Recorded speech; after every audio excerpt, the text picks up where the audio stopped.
There has been a lot of news. There's been a lot of things going on for the Cleveland Browns this offseason. Obviously, the whole Deshaun Watson and Baker Mayfield thing has definitely been probably the lead part of it. But there's some other headlines. Oh, punched my microphone again. There's some other headlines that you probably haven't seen, and we're here to bring to you today in regards to the latest headlines for the Cleveland Browns before training camp. All the headlines that pretty much came out of mandatory minicamp and all that stuff. First off, yes, we know Baker Mayfield traded to the Carolina Panthers for a 5th-round pick. I mean, it's at this point, I think we kind of knew, and so a lot of the different news I've seen in podcasts, I've seen a lot of people talking about how, maturity was kind of a question for Baker Mayfield.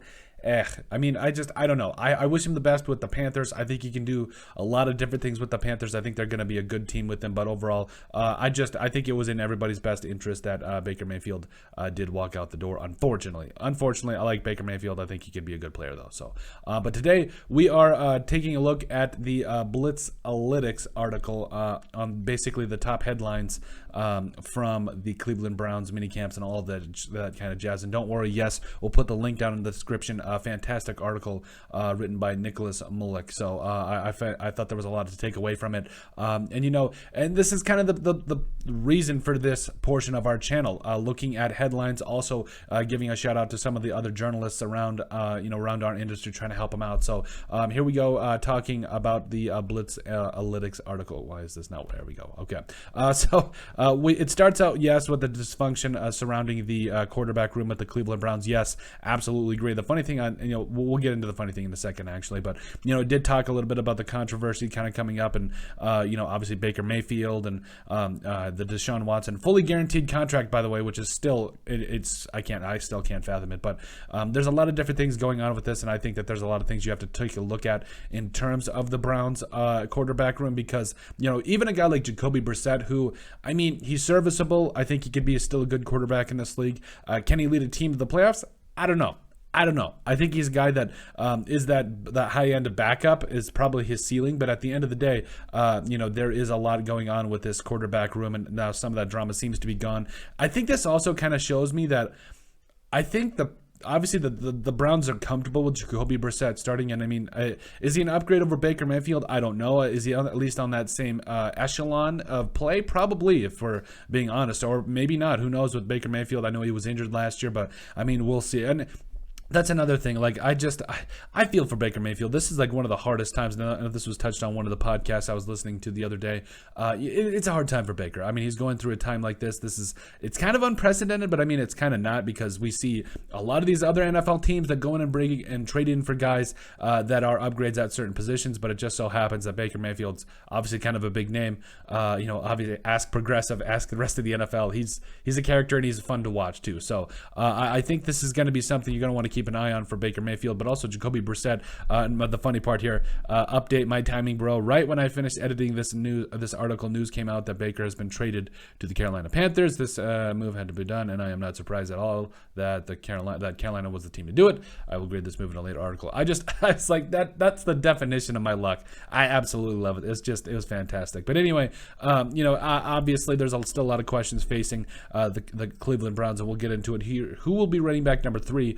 Nick Chubb and Kareem Hunt are still number 1 and number 1A. Like, it's a crime how good their running back room has been for the last couple of years. But it's just what it is. D'Ernest Johnson, who knew this guy would be as good as he was? And it was kind of a slap in the face for me, because I had the chance to sign him in my fantasy league, and I didn't, and I'm regretting it. But it is what it is at this point. So that's a big question. I feel like this is one of those things where Nick Chubb and Kareem Hunt, they're probably going to get the lion's share of the carries, but if one of them does go down, we have seen that Kevin Stefanski does love his running backs and does use them. Look back at his time with the Vikings and Dalvin Cook and Alexander Mattison. Having a number 1 and a number 2 running back that, there's really not a steep drop-off. You love it. And honestly, you look at guys that can bring different things to your offense, like guys like Kareem Hunt and Nick Chubb. So Nick Chubb, obviously more that traditional built running back that can run, but also Kareem Hunt, pass catching, all the different things he brings to that backfield. You love it. So I'm excited about this particular position group going into camp and everything to Ernest Johnson. They could, and obviously they also mentioned that there could be a possible, maybe they didn't mention it, but I was thinking about this at least the other day about there could be maybe a possible trade for Ernest Johnson. Who knows? I think that could be pretty interesting. I think a lot of running back needy teams might be able to give up a second or a third round pick for him. So, but also like at the same time, like I've said, the running back position is kind of, I mean, it's the value in it is fading out in the NFL because you can find guys like the Patriots have done, like a lot of other NFL teams have done, like the 49ers have done, that you can find these running backs in the later rounds and be just fine. The next question here, raised by in this BLITZALYTICS article, who will be the number 2 wide receiver? It talks about Amari Cooper, obviously, Donovan Peoples-Jones, talking about that, David Bell, the former 3rd-round pick. Was he at Nebraska? I can't remember. Anyway, but you talk a lot about talent. Also mentioned Anthony Schwartz as not having a great year, but with another year of development could improve. I'm actually really voice crack. I'm really excited about Anthony Schwartz. I think he could be a guy that honestly does surprise a lot of people next year, because at the end of the day, again, a lot of the pressure is going to be off a guy like Schwartz. It is going to be up to guys like Amari Cooper and Donovan Peoples-Jones, and I'm really excited about it. I think there could be a major uptick in terms of the amount of carries he gets, or at least the amount of touches, I should say, is probably the better way to put it. But overall, who will be that number 3 wide receiver? That's a big question, because we've seen it. We have seen it in a lot of NFL teams that they have those number 1 and number 2 guys, but that number 3 spot is actually very important. So I'm actually really excited to see this. So Amari Cooper, I love Donovan Peoples-Jones. I think he probably slots in at that number 2 wide receiver spot, but there's a lot going on for this number 2 spot. I really do think that number 2 and number 3, those are the 2 most important things. Now Donovan Peoples-Jones probably going to be there. Who's going to be that number 3? Again, there's a lot going on to it, and I love it. And then it also talks about going back to the article here. I apologize. It also talks about can a change of scenery reignite Taven Bryan's career? I love Taven Bryan, especially coming out of Florida, going over to the Jacksonville Jaguars. I loved it. I felt like he was a guy, former 1st-round draft pick. Like, there was a lot to like. He was solid against the run. He brought a little something against the pass, but also did mention that he was a little inconsistent. But, when you come over to the Browns, there's a lot of different things going on with the Browns depth chart, but overall, I feel like they're in a position where they honestly could use a good defensive tackle that can get after the passer, that can bring a little something against the run game as well. So I'm excited. I think at the end of the day, when you can get a guy like Taven Bryan in the building, it never hurts you. Absolutely not. I think at the end of the day, when you're trying to bring the best 53 people onto the roster, and especially even having him as a depth piece, I think is a solid find for the Cleveland Browns. So I feel like he is one of those players that does find a way. And we take a look at the depth chart here for the Cleveland Browns. You got Myles Garrett at that edge spot. You also got Jadeveon Clowney, but Taven Bryan, and Perrion Winfrey. I'm so excited for Perrion Winfrey. Jordan Elliott, another player that you want to keep an eye on as well. But, I really do feel like he is going to be a player that you're going to want to watch in Taven Bryan. So, also Perrion Winfrey, I'm so excited. He's going to be my guy that you keep an eye on, because I loved him coming out of Oklahoma. The way that the attitude he brings, the violence he has in his hands and all that different stuff. So he is going to be a lot of fun to watch overall. And I think he's going to be a player that could challenge guys like Taven Bryan or anybody else in that defensive tackle room. He's a lot of fun to watch. So, yes, change of scenery, Taven Bryan's career, help it out. We'll have to see. Number 5 and final question here. Can Cade York be the guy at kicker? The first line, I'm a Vikings fan. I relate to this sentence so much. Let's be real. The Browns have not had a consistent kicker since Phil Dawson left in 2012.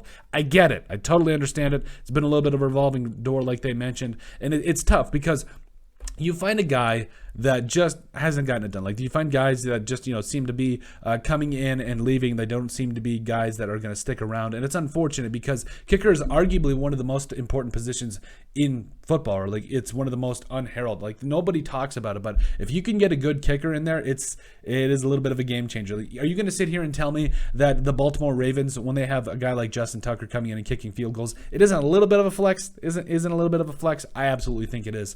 When you're not sweating every time your kicker runs out there, that's absolutely a little bit of a comfort for a team. So, can Cade York be that guy? I'm excited for it. I think he's, again, it gets tough when you consider all the different things that go into kicking. It's such a big and mental part of the game, and plus, like I said, it's such an important part of the game that I think a lot of NFL teams tend to overlook that and don't realize how important it is. Like, what was it? I think the Vikings, for instance, lost, I want to say, 13 games or 12 games or something like that by one score or less. So, I believe, Cade York coming in is going to be somebody you need to really watch out for. I think he's going to be a lot of fun because at the end of the day, he is going to be, I think he could be the answer. And it's one of those things when you're trying to look at this, coming out of LSU, I don't think he, coming out his junior year, excuse me, I'm having a little bit of brain fart, but, went 39 of 39, did not miss a single extra point, also went 15 of 18 from field goal range. So I'm excited, but at the end of the day, when you're coming out of college, coming to the NFL, it is a bit of a different game, but I think he could be a guy that you really want to keep an eye out for. But that's it. That is our latest headlines for the Cleveland Browns before training camp. Let's try that again. But I'm so excited about this. We're getting closer and closer to the preseason here, and I can't wait for the first NFL game. Once again, we will provide a link to the BLITZALYTICS article. Fantastic article. I think it pointed to a lot of different things. Obviously, the Baker Mayfield situation, it's over, but we'll have to see how the rest of this all does pan out. But I'm really excited for the Cleveland Browns, a team that could definitely make some noise, and I think is going to make some noise, especially with the addition of Deshaun Watson. But let us know what you guys think. Make sure you guys like and subscribe down below. Leave a like and a comment. It helps people find the show. We greatly appreciate all the support that we've gotten and continue to get. You guys are all truthfully awesome. We love every single one of you. Down in the description below, you'll find all of our social media platforms. Give us a like and a follow there. Also remember to give us a listen and sub on iTunes. And finally, if you have anything else you'd like us to cover, send us an email at thesportsbp@yahoo.com or put it in the comment section down below, and we would love to cover it. But let us know what you guys think about the latest headlines for the Cleveland Browns before training camp.